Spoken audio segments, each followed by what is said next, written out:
ఆటుపోట్లకు గురవుతున్నాయి. బంగారం ధర భారీగా తగ్గింది. ఒక్క రోజులోనే 13,000 రూపాయల వరకు బంగారం రేట్ తగ్గినట్టు మనకు తెలుస్తోంది.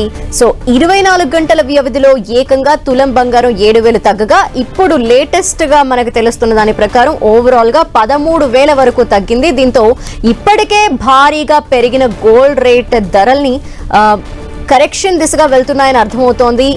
బంగారం బాటలోనే వెండి ధర కూడా పయనమవుతోంది. సో తగ్గుతూ వస్తోంది. ఇప్పుడున్న పరిస్థితుల్లో మనం బంగారం వెండి కొనాలా లేదా అమ్మాలా, ఏంటి ఏం జరగబోతోంది గోల్డ్ రేట్స్ లో, అలాగే వెండి రేట్ విషయంలో ఇదే పెరుగుదల చూస్తామా లేదా తగ్గుదల చూస్తామా? ఇప్పటికే 13,000 రూపాయల వరకు తగ్గిన నేపథ్యంలో చాలా వరకు రీటైల్ గా కొనే వాళ్ళకి ఆశాజనకంగా మారగా ఇన్వెస్టర్స్ పరంగా ఏ విధంగా ఉంటుంది? బంగారంలో ఇన్వెస్ట్ చేసే వారి సంఖ్య రోజు రోజుకు ఈ మధ్య కాలంలో పెరుగుతూ వచ్చింది. అదే విధంగా అటువైపు నుండి కూడా ఇన్వెస్టర్స్ దగ్గర నుండి కూడా సానుకూల సంకేతాలు ఎప్పుడు కనిపిస్తూ వచ్చాయి. మరి ఈ రోజు తగ్గిన రేట్ నేపథ్యంలో ఎలా ఉండబోతోంది? ఫ్యూచర్ లో గోల్డ్ రేట్ మనం ఏ విధంగా ఉండేలాగా చూడబోతున్నాము? సో ఈ ట్రెండ్స్ అన్నిటికి సంబంధించి మాట్లాడడానికి మనం స్పెషల్ డిబేట్ లోకి వెళ్ళిపోదాం. మనతో పాటు స్టూడియోలో సుందర్ రామిరెడ్డి గారు ఆర్సీపీ టెక్నాలజీస్ నుండి ఉన్నారు. అంతేకాకుండా నాగేంద్ర సాయి గారు బిజినెస్ అనలిస్ట్ కూడా ఉన్నారు. ఇరువురితో కూడా మాట్లాడే ప్రయత్నం చేద్దాం. నమస్తే అండి. నాగేంద్ర సాయి గారు నమస్తే. నమస్తే అండి. యా, సో ముందుగా స్టార్ట్ చేద్దాము. గోల్డ్ రేట్ సార్ అసలు ఇన్ని రోజుల నుండి తగ్గిద్ది అన్న ఆశ ఎక్కడా కనిపించలేదు. అది పెరుగుదల 1,30,000 దగ్గర నుండి ఇంకా పెరిగి 2 లక్షలు అయినా కూడా ఆశ్చర్యపడక్కర్లేదు అన్న రేంజ్ నుండి ఒక్కసారిగా 13,000 తగ్గడం అనేది ఊహించనిది. సో ఏం చెప్తారు? ప్రపంచవ్యాప్తంగా నిన్న వెండి అండ్ బంగారం ధరలు బాగా క్రష్ అయినాయండి. ఆల్మోస్ట్ ఇంట్రాడేలో ఒక పాయింట్ ఆఫ్ టైంలో 8% వరకు డ్రాప్ అయింది గోల్డ్ ప్రైస్. నిన్న ఇండియా స్టాక్ మార్కెట్ హాలిడే ఉండబట్టి ఈ రోజు ఇప్పుడు ఎంసెక్స్ ఓపెన్ అయింది కదా, ఇప్పుడు మన దగ్గర అది -5లో ట్రేడ్ అవుతుంది. ప్రపంచవ్యాప్తంగా కరెక్షన్ గురవుతుంది, ఇండియా ఒకటే కాదు ఇక్కడ. సో బేసికల్ గా ఏదైనా ఒక అసెట్ అంత ర్యాపిడ్ స్పీడ్ తో పెరిగినప్పుడు అండ్ ప్రాఫిటబిలిటీ కూడా అంత స్పీడ్ గా ఉంటుంది. మనం ఇప్పుడు అంటే ఆల్మోస్ట్ ఒక 6-7 ఇయర్స్ తర్వాత ఒకసారి డ్రాప్ అయింది కాబట్టి మనకి సింగిల్ డే బిగ్గెస్ట్ డ్రాప్ కాబట్టి మనకి ఏదో పానిక్ లాగా అనిపిస్తుంది. కానీ మీరు 1980 కనుక చార్ట్లు కనుక చూసుకుంటే అక్కడ ఒకే సంవత్సరంలో 6 సార్లు పడిందండి, మోర్ దెన్ 6%. అంటే గోల్డ్ మనం అనుకున్న దానికంటే ఇది కూడా వలటిలిటీ అసెట్ క్లాసే, మిగతా అసెట్లకు ఉన్నట్టు దీంతో కూడా ఉంది. ఇంత పడిన తర్వాత కూడా ఈ సంవత్సరం ఇప్పటికీ ఇంకా అది 56% ప్రాఫిట్ లో ఉంది. కాబట్టి ఒక్కరోజు 2 రోజులు పడినంత మాత్రాన అది చీప్ ఏం అవ్వదండి. అండ్ ఈ సంవత్సరం స్టార్టింగ్ లో 80,000 ఉంది మన 10 గ్రాముల గోల్డ్ కనుక చూసుకుంటే. ఇప్పుడు లైవ్ మార్కెట్ లో ఇప్పటికీ అది ఆల్మోస్ట్ 1,30,000 దగ్గర ఉంది. కాబట్టి ఈ కొంచెం ప్రాఫిట్ బుకింగ్ చేసినంత మాత్రం గోల్డ్ ప్రైస్ డ్రాప్ అయినట్టేం కాదు. అది వరల్డ్ వైడ్ గా అండ్ ప్రాఫిటబిలిటీని కరెక్షన్ చేసుకుంటా ఉందన్నమాట. స్పీడ్ గా ఏ అసెట్ క్లాస్ అని పెరిగినప్పుడు ఏంటంటే ఎంతో కొంత స్పెక్యులేటర్స్ ప్రాఫిట్ బుక్ చేయడం మామూలు విషయం. అది ఇప్పుడు నిన్న మొన్న ప్రాఫిట్ బుకింగ్ స్టార్ట్ అయింది. ఎప్పుడైతే ప్రాఫిట్ బుకింగ్ స్టార్ట్ అయిందో లివరేజ్ తీసుకున్న వాళ్ళందరూ ఫోర్స్ఫుల్ క్లోజ్ చేయాల్సి వస్తుంది. ఎందుకంటే ఎవరైనా వాళ్ళ డబ్బు కాకుండా వేరే లివరేజ్ తీసుకున్నారనుకోండి, డ్రాప్ అయ్యే కొద్ది వాళ్ళు క్లోజ్ చేయాల్సి వచ్చింది బలవంతంగా. ఆ ప్రెజర్ వల్ల మార్కెట్ ఇంకా కొంచెం డ్రాప్ అవుతుందేమో అనిపిస్తుంది. మొత్తానికి గోల్డ్ సిల్వర్ ఈ కరెక్షన్ మంచిదేనండి, కొత్తగా ఎంటర్ అయ్యే వాళ్ళకి ఒక ఛాన్స్ ఇస్తుంది అనమాట. లేకపోతే ఇలా 1 వే రూట్ లో పెరుగుకుంటూ పోతున్నప్పుడు కొత్త ఇన్వెస్టర్లు మార్కెట్లోకి రారు. కాకపోతే పానిక్ ఏంటంటే దివాళీ టైంలో చాలా మంది కొన్నారు, వాళ్ళు ట్రాప్ అయ్యే ఛాన్స్ ఎక్కువ ఉంది. బట్ అదర్వైజ్ ఇది హెల్దీ కరెక్షన్ అనుకోవచ్చు. సో పానిక్ అవడానికి ఏం లేదండి. ఓకే, సో నాగేంద్ర సాయి గారు, అంటే గోల్డ్ రేట్ పెరగడానికి ఇన్ని రోజులు చాలా రీజన్స్ మనం చెప్పుకుంటూ వచ్చాము. ట్రంప్ డెసిషన్స్, ఆ సుంకాల విషయం కావచ్చు, అలాగే వార్స్ విషయం కావచ్చు మనం చూస్తున్నాం. అలాగే డిమాండ్ కి తగ్గంత గోల్డ్ లభించట్లేదు, అందువల్ల కూడా రేట్లు అనేవి పెరుగుతూ ఉన్నాయి సప్లై తగ్గడం వల్ల అని అనుకుంటూ వచ్చాము. సో ఈ రీజన్స్ నేపథ్యంలో పెరిగింది అన్నప్పుడు తగ్గడానికి రీజన్స్ ఏం చెప్తారు? సో ఈ 10 టీవీ స్టూడియోలోనే నేను అనేక సందర్భాల్లో డిస్కషన్ కి వచ్చాను గోల్డ్ ప్రైజెస్ విషయంలో. గతంలో నేను పార్టిసిపేట్ చేసిన డిస్కషన్ లో కూడా నేను చాలా కాన్ఫిడెంట్ గా చెప్పాను. ఎందుకంటే ఈ పాయింట్ ఆఫ్ టైమ్ లో ఇక్కడ నుంచి 5 to 10% దాకా గోల్డ్ ఖచ్చితంగా క్రాక్ అయ్యే అవకాశం ఉంది అని చెప్పి ఎందుకు అంత కాన్ఫిడెంట్ గా చెప్పాల్సిన అవసరం వచ్చిందంటే, దీనికి ఒక బేస్ అనేది లేకుండా గోల్డ్ పెరిగింది అన్నట్టు. గోల్డ్ అయినా సరే, సిల్వర్ అయినా సరే, ఆర్టిఫిషియల్ డిమాండ్ ఒకటి క్రియేట్ చేసుకుని చైనా గోల్డ్ కొంటుంది, అమెరికా గోల్డ్ కొంటుంది, అమెరికాలో డాలర్ బలహీనపడుతుంది, యుఎస్ లో వడ్డీ రేట్లు ఇప్పటికిప్పుడు తగ్గించే అవకాశాలు లేవు, ఇట్లా రకరకాల రూమర్స్ రూమర్స్ అని చెప్పినారంటే మార్కెట్ లో ఒక రకంగా ఏంటంటే లేనిపోని గోల్డ్ మీద హైప్ తీసుకొచ్చారని చెప్పాలి. సో దీనివల్ల అనూహ్యంగా గోల్డ్ పెరగడం తప్ప ఒక సాలిడ్ గ్రౌండ్ ఏదైనా ఒక అసెట్ క్లాస్ పెరగాలి అంటే దానికి ఒక రేషనల్ అనేది ఒకటి ఉండాలండి. అలా రేషనల్ లేకుండా గోల్డ్ పెరగడం వల్ల ఖచ్చితంగా పడుతుందన్న థాట్ లో మనం ఉన్నాము. సో స్టిల్ ఇప్పటికి కూడా మేబీ అంటే నా అంచనా ప్రకారం నేను రెగ్యులర్ గా ఫాలో అవుతున్న దాని ప్రకారం మేబీ ఒక 5% ఇక్కడ నుంచి కూడా గోల్డ్ కరెక్షన్ అయ్యే అవకాశాలు ఉన్నాయి. మేబీ అలా కరెక్షన్ అయిన తర్వాత అక్కడ ఒక పాస్ తీసుకోవచ్చండి గోల్డ్. ఎందుకంటే ఇంతకుముందు రెడ్డి గారు కూడా చెప్పారు 1980 క్రైసిస్ అంతెందుకు మనం కోవిడ్ క్రైసిస్ లో కూడా చూసాం. కోవిడ్ టైంలో కూడా గోల్డ్ ఎంత పతనం అయింది అని చెప్పి. సో ఇలా వన్ వే పతనం అయ్యి మళ్ళీ బిలో 80,000 కో 90,000 కో గోల్డ్ అయితే వచ్చే అవకాశం లేదు. మేబీ ఇక్కడ నుంచి ఒక హార్డ్లీ ఒక 5 నుంచి 10,000 రూపాయలు మాక్సిమం కరెక్ట్ అయినా కరెక్ట్ అవుతుంది, కానీ అంతకు మించి కరెక్ట్ అయ్యే ఛాన్సెస్ అయితే లేవు. అండ్ సిల్వర్ విషయానికి వచ్చినట్టయితే సిల్వర్ కూడా బాగానే క్రాక్ అయింది. ఇంటర్నేషనల్ మార్కెట్ లో $52 నుంచి $47-48 దగ్గర ట్రేడ్ కావడం అయితే చూస్తున్నాము. నిన్న న్యూస్ వచ్చింది ఏంటంటే ఎలక్ట్రిక్ వెహికల్స్ లో కానీ సోలార్ లో కానీ ఇండస్ట్రియల్ డిమాండ్ కొద్దిగా తగ్గుతుంది అని చెప్పి. ఇవన్నీ మనం కరెక్షన్ అంతా అయిపోయిన తర్వాత పోస్ట్ మార్టం చేసుకోవడానికి పనికొస్తుంది తప్ప దాని రీజన్స్ అట్రిబ్యూట్ చేసుకోవడానికి విధంగా ఈ రీజన్ వల్ల గోల్డ్ పడింది లేదా ఈ రీజన్ వల్ల సిల్వర్ పెరిగిందని అనుకోవడానికి అవకాశం అయితే లేదు. ఎందుకంటే దీనికి చాలా ఫ్యాక్టర్స్ ప్లే చేస్తాయి కాబట్టి. అంటే నాగేంద్ర సాయి గారు, ఇప్పుడు ట్రేడర్స్ అంతా ఒక సిండికేట్ గా మారి గోల్డ్ మీద ఇన్వెస్ట్ చేయడం, కొనుగోలు చేయడం, వీటిని రీజన్స్ గా చూపించారు వన్ ఆఫ్ ద రీజన్ గా పెరగడానికి. అలా ఇప్పుడు ఇన్వెస్టర్స్ వారి లాభాలని తీసుకోవటం కూడా ఒక రీజన్ గా చెప్పుకోవాలా ఈ క్రాష్ కి? ఖచ్చితంగా అండి. ఏ అసెట్ క్లాస్ అయినా ఇంతకుముందు సుందరం రెడ్డి గారు కూడా చెప్పినట్టు ఏ అసెట్ క్లాస్ అయినా వన్ వే పెరిగినప్పుడు ప్రాఫిట్ బుకింగ్ అయితే ఇన్నోవేటబుల్ అండి. ఎందుకంటే ఒక ఇయర్ లో 60% అసెట్ క్లాస్ ఒక అసెట్ క్లాస్ 60% రిటర్న్స్ ఇచ్చిందంటే చరిత్రలో ఎప్పుడు లేదు అలాంటి సందర్భం. అంటే మనం గతంలో ఎన్నో వార్స్ యుద్ధ పరిణామాలు చూసాము, గ్రేట్ డిప్రెషన్స్ లాంటివి చూసాము, అమెరికా పతనం 2008 లాంటి క్రైసిస్ చూసాము. ఏ క్రైసిస్ అయినా సరే ఒక అసెట్ క్లాస్ అంతా వేలం వేరుగా పెరగడం అనేది గతంలో ఏ సినారీ చూస్తే మనకు అలా లేదు.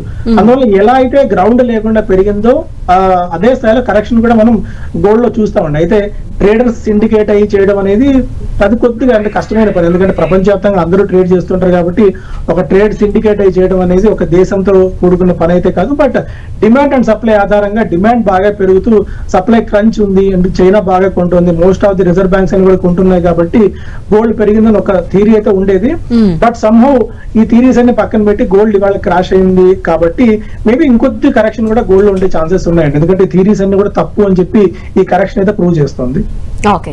అండ్ సుందరం రెడ్డి గారు, ఇప్పుడు మనం ఏదైతే ఎఫెక్ట్స్ చూస్తున్నామో ఇవి అమెరికా నుండి అలాగే చైనా దగ్గర నుండి జరిగే ఈ ట్రేడ్ రిలేటెడ్ వాటి వల్ల కూడా ఇండియా మీద ఇంపాక్ట్ చూపిస్తోంది. అండ్ గోల్డ్ రేట్ ని కూడా ఆ రెండు దేశాలు కొంత ఇంపాక్ట్ చేశాయని తెలుస్తుంది.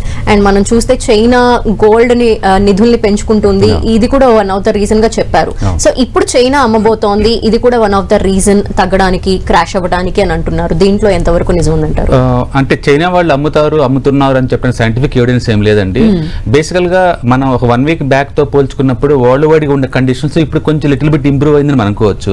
ఎలాగంటే ట్రంప్ పుతిన్ కి ఫోన్ చేయటం, ట్రంప్ మోడీకి కాల్ చేయటం, ట్రంప్ చైనా వాళ్ళతోటి మీటింగ్ నెక్స్ట్ మంత్ పెట్టుకుంటాం అంటాం, అండ్ ఇక్కడ గాజాలో కూడా వాళ్ళ యుద్ధం లాస్ట్ కు రావటం, ఈ పరిస్థితులు మొత్తం చూస్తుంటే వరల్డ్ వైడ్ గా అన్సర్టనిటీ 1 వీక్ బ్యాక్ తో పోల్చుకున్నప్పుడు ఇప్పుడు బెటర్ గా ఉంది అనమాట. రెండోది ఈ రోజు అమెరికన్ డాలర్ కూడా కొంచెం స్ట్రాంగ్ అయింది. అందుకని ఓవరాల్ చూసుకుంటే ఏంటంటే ఈక్విటీ మార్కెట్ ఎప్పుడైతే టూ మచ్ డిస్టర్బెన్స్ గా ఉంటుందో, వరల్డ్ వైడ్ ఎకానమీ అన్సర్టనిటీ ఎంత ఎక్కువ ఉంటుందో ఆ టైంలో గోల్డ్ ఇన్వెస్ట్మెంట్స్ ఎక్కువ వస్తుంటాయి. అయితే గోల్డ్ కూడా ఏ అసెట్ లైన్ సరే బాగా పెరిగినప్పుడు ఏదో ఒక టైంలో ప్రాఫిట్ బుకింగ్ కంపల్సరీ. ఇప్పుడు వరల్డ్ వైడ్ గా సర్టన్ కండిషన్స్ బాగున్నాయి కాబట్టి బహుశా ఈ టైంలో వాళ్ళు ప్రాఫిట్ బుకింగ్ స్టార్ట్ అయినట్టున్నాడు. జస్ట్ లాస్ట్ 4 days నుంచి ఫాలింగ్ స్టార్ట్ అయిందండి. మేబీ ఎనదర్ 5% 10% దాకా డ్రాప్ అయ్యి ఆగే ఛాన్స్ ఎక్కువ ఉంది. కాబట్టి ప్రతి అసెట్ ఏదైనా సరే ఒక అసెట్ మూవ్ అయింది అనుకోండి, ఏదో ఒక ప్లేస్ లో ప్రాఫిట్ బుకింగ్ కంపల్సరీ. అది ఎక్కడనేది 10% 20% తర్వాత సంగతి. సిల్వర్ చాలా ర్యాపిడ్ గా మూవ్ అయింది, గోల్డ్ చాలా ర్యాపిడ్ గా మూవ్ అయింది. సో ప్రాఫిట్ బుకింగ్స్ మ్యాండటరీగా ఉంటుంది ఏదో ఒక టైంలో. 4 days చేస్తున్నారు కాబట్టి ఆ రిజల్ట్ వాళ్ళు ఇది పడుతుంది. అయితే ఇది 1 way రూట్ లో పడుతుందా అంటే టెక్నికల్ గా చేసే వాళ్ళు ఏంటంటే ఒక ట్రెండ్ లైన్ తీసుకుంటారు, దాని సపోర్ట్ దగ్గరికి వచ్చి రివర్స్ అవుతున్నా, లేదా బులింగర్ బ్యాండ్స్ పెడతారు, అది బాటంకి వచ్చి రివర్స్ అవుతున్నా, లేదా మూవింగ్ యావరేజ్ పెట్టుకుంటారు, దానికి దూరంగా వెళ్తున్నా, ఏదో ఒక టైంలో ప్రాఫిట్ బుకింగ్ తీసుకోవడం తిరిగి ఎంట్రీ చేయడం చేస్తూ ఉంటారు. సో ఇప్పుడు గోల్డ్ సిల్వర్ రెండు టూ మచ్గా అంటే దాని ఓవర్ బ్రాడ్ సినారియో అంటారు. అలాంటి సందర్భంలో ఉంది కాబట్టి ప్రాఫిట్ బుకింగ్ అని అందరూ తెలుసు, బట్ ఏ టైంలో జరిగింది అనేది ఎవరికి తెలియదు. లాస్ట్ 4 days జరుగుతుంది వరల్డ్ వైడ్ గా. ఇండియాలో కూడా రేపు ఈ రోజు ఎంసీహెచ్ ఇప్పుడు 5 o'clock ఓపెన్ అయింది కాబట్టి ఈ రోజు మనం ప్రాఫిట్ బుకింగ్ చేస్తున్నారు అనమాట. ప్రతి కరెక్షన్ మంచిదేనండి, ఎందుకంటే వన్ వే రూట్ లో వెళ్తే ఏది సస్టైన్ అవ్వదు. బట్ అంటే మనం ఇప్పుడు 80,000 దగ్గర నుండి లాస్ట్ ఇయర్ చూస్తే ఇప్పటి వరకు 1,30,000 దాకా వెళ్ళిన గోల్డ్ రేట్ మళ్ళీ క్రాష్ అయితే ఎందుకు 5 to 10% వరకు మాత్రమే తగ్గుద్ది అని ఎందుకు అంటే సెంట్రల్ బ్యాంక్స్ ఈ రేంజ్ లో కొంటున్నట్టు హిస్టరీలో ఎవిడెన్స్ ఎక్కడ లేదు. కోవిడ్ కాడి నుంచి ఎప్పుడైతే సెంట్రల్ బ్యాంక్స్ కొంట చేసినాయో లాస్ట్ 2 years లో పీక్ లెవెల్కి వచ్చింది. గోల్డ్మెన్ సాక్స్ రిపోర్ట్ ప్రకారం వాళ్ళు మంత్లీ 70 టన్నులు కొంటున్నారు వరల్డ్ వైడ్ సెంట్రల్ బ్యాంక్స్ అన్ని కలిపి. అది అంతే కంటిన్యూ అవుతుంది. అందుకని నెక్స్ట్ ఇయర్ టార్గెట్ వాళ్ళు ఇచ్చింది $4,900 ఇచ్చారు పర్ ounce. ఇప్పుడు లైవ్ మార్కెట్ లో ఇంత కరెక్షన్ అయిన తర్వాత కూడా 4,100 నడుస్తుంది. అంటే వాళ్ళు చెప్పే లెక్క ప్రకారం ఏంటంటే నెక్స్ట్ ఇయర్ డిసెంబర్ కల్లా గోల్డ్ ప్రైస్ 1,50,000 పైన ఉంటుంది అనమాట. అయితే ఇంటర్మీడియట్ కరెక్షన్స్ అప్పుడప్పుడు లేవటం అనేది మామూలు విషయం అది. సో అలాంటి మనం కన్సిడర్ చేయకూడదు. అందుకని ఇది పడింది అనేది ఒక పానిక్ అనే బదులు too much abnormal over broad zone కి వచ్చింది కాస్త అంటే ఇప్పుడు కాటుకుతూ ప్రాఫిట్ బుక్ చేస్తున్నారు అలా అనుకోవచ్చు.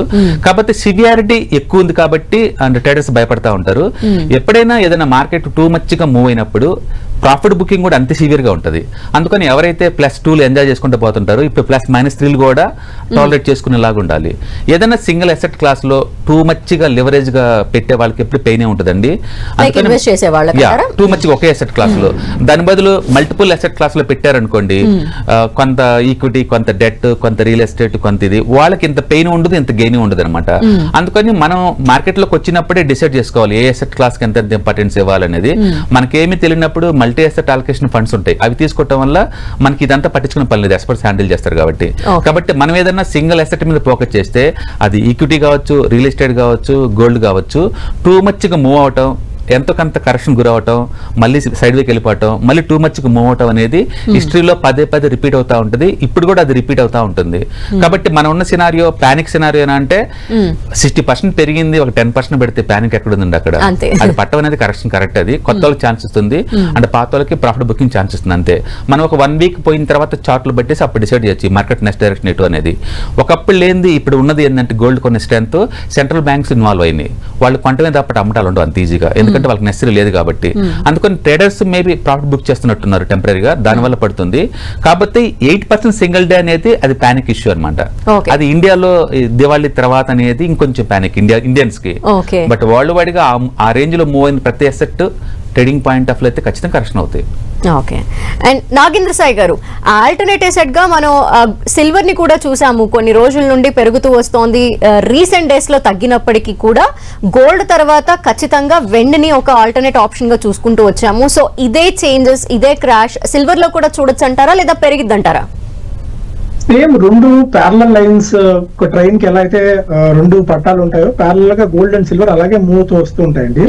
కాబట్టి ఈసారి అనూహ్యంగా సిల్వర్ కి ఏంటంటే ఇండస్ట్రియల్ డిమాండ్ కూడా ఉంది. గోల్డ్ కి ఏంటంటే మెజారిటీ మనకు సెంట్రల్ బ్యాంక్స్ హోల్డ్ చేస్తూ ఉంటాయి, అంటే సెంట్రల్ బ్యాంక్స్ వీటిని ఎక్కువ కొనుగోలు చేస్తుంటాయి. బట్ సిల్వర్ కి వచ్చే విషయం అయితే సిల్వర్ అంటే ఒకటి ఇన్వెస్ట్మెంట్ క్లాస్ గా చూస్తారు, రెండు మనకి ఇండస్ట్రియల్ డిమాండ్ కూడా ఉంది. అంటే ఇప్పుడు సోలార్ వెహికల్స్, సోలార్ ప్యానల్స్ తయారీలో కానీ, లేకుంటే ఎలక్ట్రిక్ వెహికల్స్ తయారీ, బ్యాటరీ మ్యానుఫ్యాక్చరింగ్ కానీ, ఇలా రకరకాల అవసరాలకి వెండి వినియోగం బాగా పెరుగుతుంది అండ్ పెరిగింది కూడా. దీనివల్ల కూడా రాబోయే రోజులు ఇంకా చెప్పాలంటే నేను గోల్డ్ కంటే సిల్వర్ మీద ఎక్కువ బెట్ చేయమని అంతకుముందు స్టూడియోలో వచ్చినప్పుడు కూడా ఒకసారి చెప్పాము. అప్పటి నుంచి కూడా గోల్డ్ బాగా పెరుగుతూ వచ్చింది. సిల్వర్ కంటే ఒక రకంగా ఒక స్టెప్ మేబీ మీరు ఒక 10 రూపీస్ ఇన్వెస్ట్ చేద్దాం అనుకుంటే అట్లీస్ట్ ఒక 6 రూపీస్ వరకు మేబీ సిల్వర్, అంటే నేను రాంగ్ కూడా కావచ్చు ఎందుకంటే ఇప్పుడున్న మార్కెట్ కండిషన్స్ బేస్ చేసుకుని చెప్తున్నాను కాబట్టి, ఒక 6 రూపీస్ మీరు సిల్వర్ లో ఇన్వెస్ట్ చేసి మిగిలిన 4 రూపీస్ గోల్డ్ లో ఇన్వెస్ట్ చేయమని చెప్తాను. ఒకవేళ మీరు 10 రూపీస్ ఇన్వెస్ట్ చేసే పని అయితే, ఎందుకంటే దీనికి ఇండస్ట్రియల్ డిమాండ్ కూడా ఉంది కాబట్టి. గతంలో ఎప్పుడు కూడా సిల్వర్ ఇంత భారీగా పెరిగిన దాఖలాలు చరిత్ర ఎప్పుడు చూసుకున్నా లేవు. బట్ కన్సిస్టెంట్ రిటర్న్స్ సిల్వర్ కూడా ఇస్తూ వచ్చింది when compared with gold. So ఈ పాయింట్ ఆఫ్ టైం నేను చెప్పేది ఏంటంటే రీటైలర్స్ మాట్లాడుతున్నప్పుడు, లేదా మహిళలు, ఇప్పుడు మీరే ఉన్నారు, మీరు వెళ్ళి గోల్డ్ కొనాలనుకున్నప్పుడు ఇంత టెక్నికల్ జార్గన్ మనకు మీరు అర్థం చేసుకోలేకపోవచ్చు. మేజర్ గా మీరు అడిగే క్వశ్చన్, నేను ఎక్కడ మ్యారేజెస్ కి వెళ్ళినా లేకుంటే ఎక్కడ వెళ్ళినా ఫంక్షన్ కి వెళ్ళినా కూడా ఒకటే అడిగాను, సార్ ఎంతవరకు రేట్ పడుతుంది, ఇప్పుడు పడుతుందా పెరుగుతుందా? వాళ్ళు అడిగే క్వశ్చన్ ఒకటే. సో ఇక్కడ నుంచి మేబీ అంటే నా అంచనా ప్రకారం, రెగ్యులర్ గా మనం మార్కెట్స్ ట్రాక్ చేస్తున్న ప్రకారం, ఇక్కడ నుంచి కూడా ఒక 5% మేబీ గోల్డ్ లో కరెక్షన్ వచ్చే ఛాన్సెస్ అయితే కనిపిస్తున్నాయి. అయితే ఇమీడియట్ గా రేపు పొద్దున వస్తాయని చెప్పను. ఇక నుంచి కొద్దిగా మేబీ షార్ట్ రన్ లో కొద్దిగా గోల్డ్ కరెక్షన్ అండ్ సిల్వర్ లో కూడా కొద్దిగా కరెక్షన్. ఒకవేళ ఇన్వెస్ట్ చేద్దామని ఎవరైనా ఆలోచన ఉంటే, అంటే ర్యాలీ మిస్ అయిపోయాము, ఫియర్ ఆఫ్ మిస్సింగ్ అవుట్ అంటాం, అరే మేము కొనలేకపోయామని, అలా కొనలేక ఫీల్ అవుతున్న వాళ్ళు మేబీ కొద్దిగా మీరు 100 గ్రాములు కొనాలంటే 15-20 గ్రాములు అలా కొనే టైం ఇదని చెప్తానండి ఇనిషియల్ గా. ఓకే, అంటే ఇన్ని డేస్ కూడా యుద్ధాన్ని ఒక బూచిగా చూసాము. ఆ యుద్ధాల వల్ల ఈ గోల్డ్ రేట్ పెరిగిపోతోందని, లేదంటే ఇంకా వేరే వేరే పరిణామాల్ని కూడా మనం కన్సిడర్ చేస్తూ వచ్చినప్పుడు, ఇప్పుడు గనక రష్యా యుక్రెయిన్ యుద్ధం కూడా ఆగిపోయే దిశగా వెళ్తోంది కాబట్టి ఇది కూడా జరిగిపోతే ఈ ₹1,00,000 మార్క్ ఎక్కడైతే టచ్ అయిందో అది కూడా తగ్గి 1,00,000 కిందకు వచ్చేసింది గోల్డ్. ఇక ప్రశాంతంగా రీటైల్ రంగంలో వాళ్ళకి ఒక ఊతమిస్తుంది. మీరు చెప్పినట్టు ఈ లేడీస్ ఏదైతే బంగారం రీటైల్ గా కొనుగోలు చేస్తారో వాళ్ళకి ఇది మంచి అవకాశం అని కూడా వింటూ ఉన్నాము. ఏమంటారు దీని మీద? సో ఇమీడియట్ గా రష్యా యుద్ధం ఆల్మోస్ట్ 2.5-3 years నుంచి జరుగుతుందండి. సో ఈ రోజు ఇమీడియట్ గా ఆపగానే గోల్డ్ మళ్ళీ అదొక్క రీజన్ చెప్పలేము, అట్రిబ్యూట్ చేసుకోలేము దానికి. ఎప్పటికప్పుడు సినారియోస్ చాలా డైనమిక్ గా చేంజ్ అయిపోతుంటాయి, ఎందుకంటే మార్కెట్ లో మనం ఉన్నాం కాబట్టి. మార్కెట్ లో సెకండ్ టు సెకండ్, ఇంకా నానో సెకండ్ కూడా every second matters. But only ఆ ఫ్యాక్టర్ రష్యా యుక్రెయిన్ యుద్ధం ఆగిపోవడం వల్ల గోల్డ్ కరెక్షన్ వస్తుందని అయితే నేను దాన్ని ఆ రీజన్ నేను బై చేయనండి. ఎందుకంటే ఒకప్పటికంటే పోలిస్తే ఇప్పుడు యుఎస్ పరిణామాలు చాలా దారుణంగా ఉన్నాయండి. అంటే గ్రోత్ రేట్ ఒకటి అనుకున్నంత స్థాయిలో లేదు, అండ్ ఒకటి అన్ఎంప్లాయ్మెంట్ బాగా పెరుగుతుంది, వడ్డీ రేట్లు అక్కడ తగ్గించాలా వద్దా, అటు ఫెడరల్ గవర్నమెంట్ కి డొనాల్డ్ ట్రంప్ కి మధ్య ఒక చిన్నపాటి యుద్ధ వాతావరణం నెలకొంది. ఆయన అనేక టారిఫ్స్ విధించారు ప్రపంచవ్యాప్తంగా ప్రతి దేశం మీద, దాని క్యాస్కేడింగ్ ఎఫెక్ట్స్ అన్ని కూడా పడబోతున్నాయి యుఎస్ మీద. సో ఎప్పుడైతే యుఎస్ తన డాలర్ డామినెన్స్ మెల్లగా తగ్గిపోతుందో అప్పుడు నెక్స్ట్ అసెట్ క్లాస్ మనం గోల్డ్ చూస్తాం. సో గోల్డ్ మీద మన ఇన్వెస్ట్మెంట్స్ పెరుగుతూ వస్తాయి. సో ఇది పూర్తిగా directly correlated to US dollar కాబట్టి యుఎస్ ఏ విధంగా పర్ఫార్మ్ చేస్తుంది రాబోయే రోజుల్లో అన్న దాన్ని బట్టి గోల్డ్ ధరలు కూడా డిసైడ్ అయి ఉంటాయండి. ఓకే, అండ్ సుందరరామరెడ్డి గారు, ఇప్పుడు ఇన్వెస్టర్స్ కి ఏంటి ఇది మంచి టైమా, లేదంటే కొంచెం ఆగి ఇన్వెస్ట్ చేయాలంటారా? ఏం చెప్తారు సజెషన్స్ లాగా? కొత్తగా ఎవరైనా ఇన్వెస్ట్మెంట్ చేద్దాం అనుకున్నప్పుడు ఫస్ట్ అసలు గోల్డ్ లోని ఎందుకు పెడదాం అనుకుంటున్నారు, పెడితే అది షార్ట్ టర్మా, మిడ్ టర్మా, లాంగ్ టర్మా అన్నదాన్ని బట్టేసి మనం డిసిషన్ తీసుకోవచ్చండి. మార్కెట్ పెరిగినప్పుడల్లా ఎమోషనల్ గా వెళ్ళి కొనటం, పడ్డప్పుడల్లా ప్యానిక్ లో అమ్మటం, అది వే ఆఫ్ వెల్త్ క్రియేషన్ కాదనమాట. అందుకని ఒక గోల్ ఓరియంటెడ్ గా ఎందుకు పెడదాం అనుకుంటున్నాం మనం, ఏదైనా ఇంట్లో అకేషన్ ఏదైనా ఉందా, గోల్డ్ కొనాల్సి వస్తుందా, లేదా ఇన్వెస్ట్మెంట్ కోసమా అన్న క్లారిటీ ఉంటే దాన్ని బట్టేసి మనం డిసైడ్ చేసుకోవచ్చు. ఏదైనా కానీ ఇప్పుడున్న గోల్డ్ 1,10,000, 1,00,000 ఆ ప్లేస్ వచ్చితే కనుక మంచి బయింగ్ ఆపర్చునిటీ. 1,10,000 నుంచి 1,00,000 వరకు అది రీటైల్ పాయింట్ ఆఫ్ లో 10 grams గోల్డ్ అనమాట. అది వస్తే వచ్చే కండిషన్స్ ఉన్నాయంటే నాకైతే డౌట్. ఎందుకంటే సెంట్రల్ బ్యాంక్స్ అన్ని కూడా మంత్లీ 70-80 టన్నులు బై చేసుకుంటా వస్తుంది. అందుకని ఈ టైప్ పట్టం కూడా వండర్ఫుల్ అనమాట. అది ఎందుకంటే ఆ పడిద్దని ఎవరు ఎక్స్పెక్ట్ చేయలేదు మొన్నటి వరకు కూడా. జస్ట్ ప్రాఫిట్ బుకింగ్ జరుగుతుంది వన్ వే రూట్ లో కాబట్టి డ్రాప్ అవుతుంది. ఫర్దర్ ఎంత డ్రాప్ అవుతుందని ఎవరు తెలియదు, కానీ వరల్డ్ వైడ్ గా అయితే బెటర్ కండిషన్స్ ఉన్నాయి ఇంత ముందుతో పోల్చుకుంటే. డాలరేషన్ నడుస్తుంది కాబట్టి సెంట్రల్ బ్యాంక్స్ కొంటున్నాయి కాబట్టి గోల్డ్ వన్ వే రూట్ లో వెళ్ళింది. ఇంత వెళ్ళటం నెససరీ ఉందా అంటే వరల్డ్ ఎకానమీకి అందంటే అవునని ఉందండి. ఎందుకంటే ఎప్పుడైతే రష్యా మనీని అమెరికా వాళ్ళు బ్లాక్ చేశారు సిప్ సిస్టమ్ నుంచి, ప్రపంచంలో ఉన్న ప్రతి కంట్రీస్ కూడా ఎంతకంత ఎదుగుతున్నాయి. ఇంత ముందులాగా థర్డ్ కంట్రీస్ అన్ని కూడా పేదరికంలో ఎవరు లేరు ఇప్పుడు. అందుకని అమెరికా ఎప్పుడైతే డాలర్ ని వెపన్ లాగా వాడటం స్టార్ట్ అయిందో, టారిఫ్ ని వెపన్ లాగా స్టార్ట్ అవుతుందో, అమెరికా మీద డాలర్ ని తగ్గించుకుంటూ వెళ్ళి ఆల్టర్నేట్ అసెట్ కల్ చూసుకుంటూ పోతున్నాయి. వరల్డ్ వైడ్ మనం చూసుకున్నాం అనుకోండి, 45% అసెట్స్ అన్ని డెట్ ఫార్మేట్ లో ఉంటాయి, 45% ఈక్విటీలో ఉంటాయి. గోల్డ్ ఫార్మేట్ లో ఉంది ఓన్లీ 1% అండి వరల్డ్ వైడ్ చూసుకుంటే కనుక. ఇండియాలో అయితే 20 దాకా ఉంటుంది, but world wide 1%. Central banks ఎప్పుడైతే డెట్ నుంచి గోల్డ్ కి షిఫ్ట్ అవుతున్నాయో, జస్ట్ వాళ్ళు 1% షిఫ్ట్ అయినా సరే గోల్డ్ ఈ ప్రైస్ సస్టైన్ అవుతుందండి. అందుకని గోల్డ్ ప్రైస్ మళ్ళీ బ్యాక్ వస్తుందా అంటే డౌట్ఫుల్. అది ఎందుకు పెరిగిందో మనం చెప్పలేము, ఎలా బ్యాక్ వస్తుందో మనం చెప్పలేము. బట్ సెంటిమెంటల్ గా మాత్రం ఆ రౌండ్ ఫిగర్ 1,10,000 దగ్గర వస్తే కనుక రిటైలర్స్ అందరూ మళ్ళీ బయింగ్ స్టార్ట్ చేసుకోవచ్చు. ఏదైనా ఒకేసారి పెట్టే బదులు ఎస్ఐపి పద్ధతి అంటాం కదా, ఆ రూట్ లో కనుక కొంచెం కొంచెం పెట్టుకుంటూ పోతే పడ్డా మనకి పెయిన్ ఉండదు, అంటే పెరిగినా పెద్ద పెయిన్ ఉండదు. అంటే లివరేజ్ వాడమాకండి. మీ ఓన్ మనీ ఏదైనా ఉంటే దాన్ని బట్టి మనం బై చేయడం ద్వారా ఏంటంటే రిస్క్ ని మినిమైజ్ చేసుకోవచ్చు. దీన్ని రిస్క్ మేనేజ్మెంట్ అంటారు బేసికల్ గా. మీరు ఏ అసెట్ కన్నా వెళ్ళండి, రిస్క్ ని మేనేజ్ చేయడం చాలా ఇంపార్టెంట్. మీ ఓన్ మనీ కనుకుంటే ఎస్ఐపితో స్టార్ట్ చేసుకోవచ్చు. డెఫినెట్ గా ఇంకా 5 to 10% వెండి అండ్ గోల్డ్ రెండు డ్రాప్ అయ్యే ఛాన్స్ ఎక్కువ ఉంటుంది. క్రాష్ అయ్యే టైంలో ఇన్వెస్ట్ చేసుకోవడం అనేది మంచిదా? అసలు నేను అంటుంది అదే, ఒక క్రాష్ అనేది నీ ఫైనాన్షియల్ గోల్స్ కి ఎలా హెల్ప్ అవుతుంది మీకు క్లారిటీ ఉండాలా. ఒక్కసారి ఎమోషనల్ గా ఇన్వాల్వ్ అవటం కాదు. నాకు రిటైర్మెంట్ గోల్ అనుకోండి, రిటైర్మెంట్ కల్లా ఒక 5 కోట్లు తయారు చేద్దాం అనుకున్నాను. గోల్డ్ పడితే నాకెందుకు, పెరిగితే నాకెందుకు, ఈ రెండు నన్ను ఎలా ఎఫెక్ట్ చూపిస్తే చెప్పండి.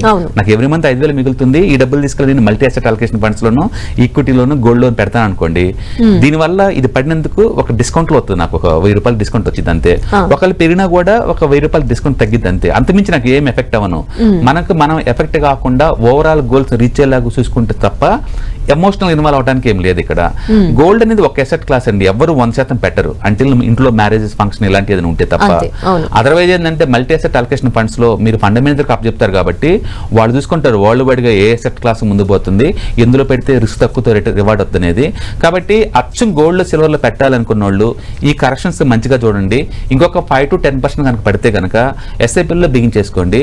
ఒకవేళ ఇన్వెస్ట్మెంట్ కోసం మీ పర్పస్ అనుకున్నప్పుడు ఫిజికల్ కొనే బదులు ఈటీఎఫ్స్ మ్యూచువల్ ఫండ్స్ ఆ ఫార్మేట్ లో కొంటే మళ్ళీ ఎప్పుడైనా ఫ్యూచర్ లో ఒక 5% 10% పెరిగినప్పుడు అమ్మటం చాలా ఈజీ అనమాట. ఓకే.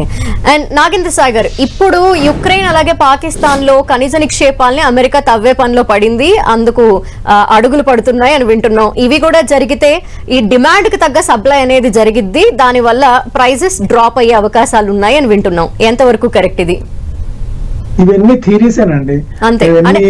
అప్లికబుల్ అయితే అవుతాయా అంటే ఇమ్మీడియట్ గా ఏంటంటే గోల్డ్ ఎస్పెషల్లీ అంటే మన ఇండియన్ సెంటిమెంట్ ని బేస్ చేసుకొని చూస్తే అంటే